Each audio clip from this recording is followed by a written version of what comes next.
ஒரு நாள் ஒரு சின்ன பெண்மணி ஒரு கடைக்கு, ஒரு சாக்லேட் ஷாப்புக்கு ஏறி வருகிறாள். உடனே அந்த சாக்லேட் ஷாப் உடைமைக்கு அந்த பெண் மேலே, அந்த சின்ன பெண் குழந்தை மேலே ஒரு அன்பு பாசம் வருகிறது. அவர் திடீரென்று அங்கே இருந்த ஒரு சாக்லேட் பாட்டில் ஓப்பன் பண்ணி, உனக்கு தேவையானது நீ எடுத்துக்கொள் என்று சொல்லி நீட்டி அந்த பெண்மணியை எடுத்துக்கொள்ள சொல்லும் போது அவள் கொஞ்ச நேரம் இந்த நபரையே உற்று பார்த்து எதையுமே எடுக்காமல் பார்த்து கொண்டே இருந்தாள்.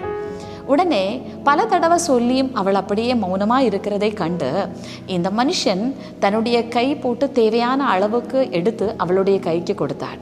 அவள் சிரித்து கொண்டு கடையிலிருந்து திரும்பும் போது இவர் கேட்டார், ஏன் நான் உன்னை எடுக்க சொல்லி நீ எடுக்காமல் நின்று கொண்டிருந்தாய் என்று சொல்லி.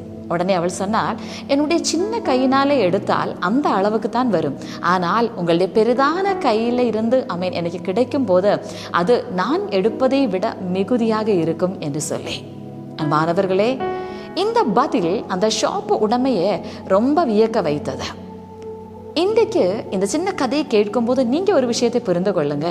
நாம் நம்முடைய சொந்த உழைப்பினாலே, சொந்த ஞானத்தினாலே எதை உண்டாக்கினாலும் அதெல்லாம் நம்முடைய தகுதிக்கு ஏற்றபடியாக இருக்கும்.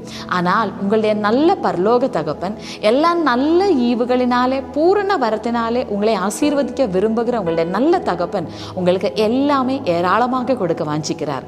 அதுதான் 1 தீமோத்தி 6வது அதிகாரம் அதனுடைய 17வது வார்த்தையிலே விதமாக சொல்கிறது, நாம் அனுபவிப்பதற்கு சகலவித நன்மைகளையும் நமக்கு சம்பூர்ணமாய் கொடுக்கிற ஜீவனுள்ள தேவன் மேல் நம்பிக்கை வைக்க வேண்டும் என்று சொல்லி. இன்றைக்கு எத்தனை பேர் புரிந்து கொள்றீங்க? நாம் எல்லாம் திரளாக என்ஜாய் பண்ணும்படியாக பிதாவானவர் நம்மேலே பிரியம் வைத்திருக்கிறார். அன்பானவர்களே, இன்றைக்கான உங்களுடைய தீர்க்கதரிசன வார்த்தை, உங்களுக்கு ஒரு நல்ல பரலோக தகப்பன் இருக்கிறார். தம்முடைய தகுதிக்கு ஏற்றபடியாகவே எல்லா நன்மைகளையும் உங்களுக்கு ஏராளமாக தருகிறவர்.